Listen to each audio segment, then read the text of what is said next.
एक समय की बात है। लक्ष्मी नगर में एक बड़ा जंगल था। उस जंगल में सोनू नाम का एक हिरन रहता था, जिसे जंगल में रहते हुए काफी साल हो गया था। सोनू का इस दुनिया में कोई नहीं था। कुछ महीने पहले ही उसका माँ बाबा गुजर गए थे।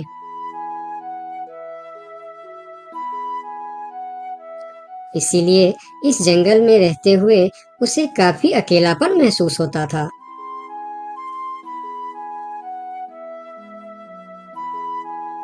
कितना बड़ा जंगल है हमारा, लेकिन फिर भी एक अजीब सा अकेलापन महसूस होता है। काश मेरा भी कोई दोस्त होता तो कितना अच्छा होता। तभी वहां से एक तेंदुआ और सियार गुजर रहे थे। सोनू को अकेला देखकर दोनों उसके पास आए और बोलता है, अकेले अकेले क्या कर रहे हो? हमसे दोस्ती कर लो, हम है ना तुम्हारे साथ रहने के लिए। क्या मैं तुम दोनों से दोस्ती कर लूं? तुम लोगों को काम है दूसरे को बेवकूफ बनाना और उनका खाना चुराना और परेशान करना। तुम दोनों से दोस्ती करके मैं गलत चीजों के अलावा और कुछ नहीं सीखने वाला। इससे अच्छा तो मैं अकेले ही ठीक हूँ। अब तुम दोनों यहाँ से जा सकते हो। अभी तो तुम हमारी दोस्ती को ठुकरा रहे हो, लेकिन वक्त आने पर तुमको हमारी दोस्ती की अहमियत पता चलेगी, देख लेना। ये कहकर वह दोनों वहां से चले जाते हैं। उन दोनों के चले जाने के बाद हिरन कुछ देर बाहर बैठा रहा। फिर धीरे धीरे शाम हो गई। तब हिरन भी घर के अंदर चला गया।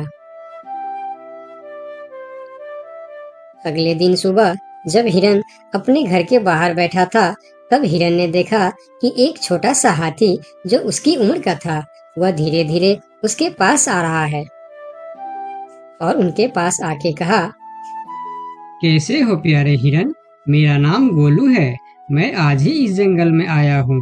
तुम्हारा नाम क्या है? क्या तुम इस जंगल में रहते हो?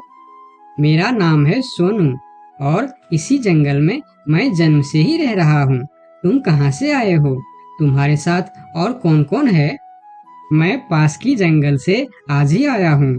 मेरा इस दुनिया में कोई नहीं है। क्या तुम यहाँ अकेले रहते हो? हाँ, मैं अकेला ही रहता हूँ। मेरा भी इस दुनिया में कोई नहीं है दोस्त। सोनू, क्या यहाँ कोई ऐसी जगह है जहाँ मैं अपना घर बनाकर रह सकूं? हाँ दोस्त, इस जंगल में ऐसे बहुत से जगह है जहाँ तुम घर बनाकर रह सकते हो। आओ मेरे साथ। फिर हिरन और हाथी जंगल के और भी अंदर चले गए, जहाँ हरियाली भी थी और जगह भी बहुत सुंदर थी। यहाँ तो मैं अपना पसंद का घर आराम से बना सकता हूँ। हाँ मेरे दोस्त, और इस काम में मैं तुम्हारी मदद करूँगा। नहीं प्यारे दोस्त, मैं अपना घर खुद बना लूँगा। मैं तुम्हारा फायदा नहीं उठाना चाहता। तुम मेरी बहुत मदद की है। ये सुनकर भी हिरन ने उसकी मदद करने का फैसला नहीं बदला और काम पर लग गए। जंगल से अच्छी लकड़ियाँ और पेड़ इकट्ठा करके दोनों ने मिलकर 2 दिन के अंदर ही एक झोपड़ी जैसा घर बना डाले। तुम्हारा बहुत बहुत शुक्रिया दोस्त। अगर तुम नहीं होते तो मैं इतना आसानी से ये घर नहीं बना पाता। शुक्रिया की कोई जरूरत नहीं है। तुम मेरे प्यारे दोस्त हो। ये तो मुझे करना ही था। उस दिन से दोनों की दोस्ती और भी गहरी हो गई। इधर शाम होने वाली थी। हिरन अपने दोस्त से विदा लेकर अपने घर की ओर चलना शुरू किया। हिरन रोज हाथी के घर आता और दोनों सारा दिन साथ ही रहते थे।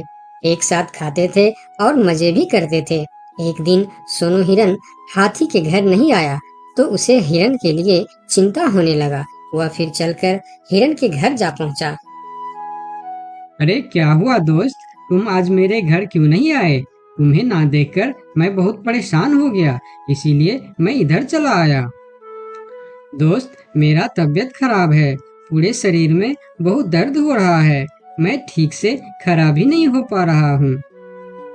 हाथी आगे आया और हिरन के शरीर को छू कर देखा कि हिरन को तो बहुत तेज बुखार चढ़ा है।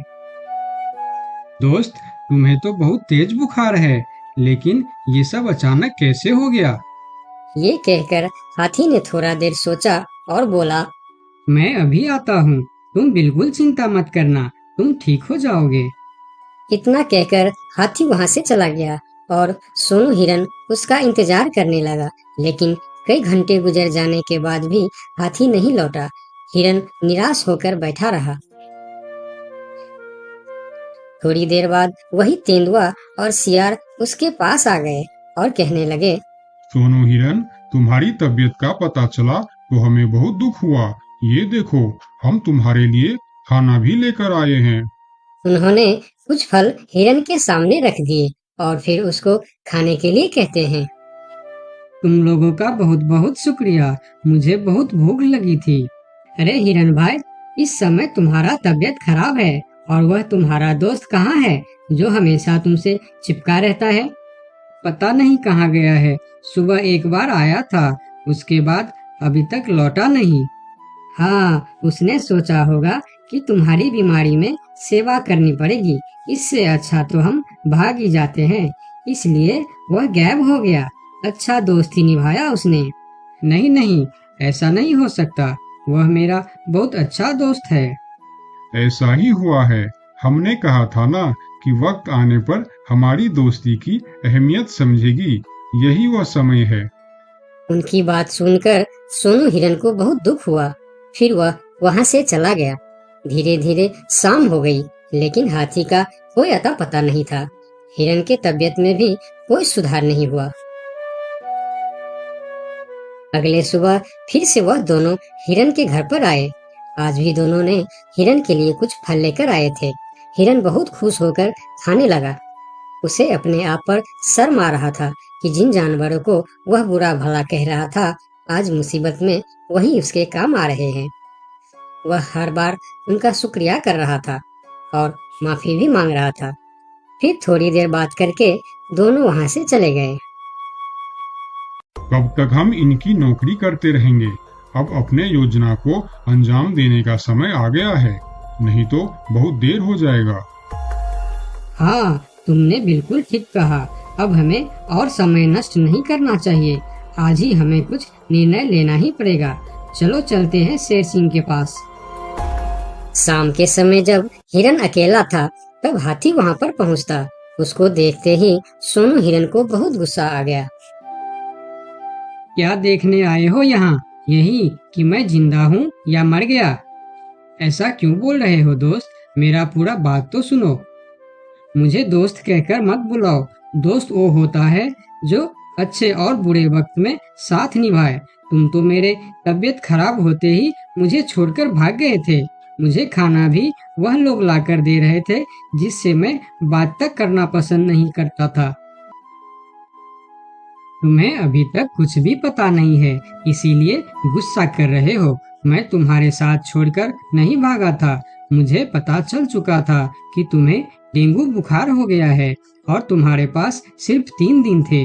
मैंने घर में इसके दवाई रखे थे, लेकिन जब मैं घर पहुंचा तो वहाँ दवा न जाने कहाँ गायब हो गया। मेरे पास समय कम था। तुमको बताने वापस आता तो और देर हो जाती, इसीलिए मैं पुराने जंगल गया था। वहाँ से तुम्हारे लिए 2 दिन का सफर करके यह जड़ी बूटी लाया हूँ। इसे खा लो दोस्त, वरना सुबह तक तुम्हारा बुखार नहीं उतरा तो मैं मेरे सबसे अच्छा दोस्त खो दूंगा। ये सुनकर सोनू हिरन के आंखों में आंसू निकल आए। उसने तुरंत वह जड़ी बूटी खा ली। मुझे माफ कर दो दोस्त, न जाने मैं कैसी तुम्हारी दोस्ती पर शक कर बैठा। यकीन मानो, तुमको वापस देखकर मुझे बहुत अच्छा लग रहा है। फिर दोनों ने बातें करने लगे। इतने में सोनू को अच्छा महसूस होने लगा। फिर वह उठकर खड़ा हो गया। अरे देखो दोस्त, मैं तो बिल्कुल ठीक हो गया। तुम्हारा बहुत बहुत धन्यवाद दोस्त। दोनों घर के बाहर बातें कर रहे थे, तभी वहां पर शेर सिंह को साथ लेकर वह दोनों आ गए। तुम लोगों के साथ ये शेर सिंह यहाँ क्या कर रहा है? शेर सिंह, यही वह हिरन है जिसे हमने आपके लिए तैयार किए हैं। ये सुनकर हिरन डर गया और फिर उसको समझ में आया कि ये दोनों क्यों इसका सेवा कर रहा था। इधर शेर सिंह हिरन को शिकार करने के लिए आगे आया। तब हाथी बोला, मेरे रहते तुम लोग मेरे दोस्त को कुछ भी नहीं कर सकता। ये कहकर हाथी आगे आया और जैसे ही शेर सिंह ने हिरन की तरफ कदम बढ़ाया, हाथी ने शेर सिंह को जोर का टक्कर मारा और शेर सिंह दूर जाकर गिरा और उसकी कमर का हड्डी टूट गया और वह उठ भी नहीं पाया। यह देखकर तेंदुआ और सियार जल्दी जल्दी वहां से भाग गया।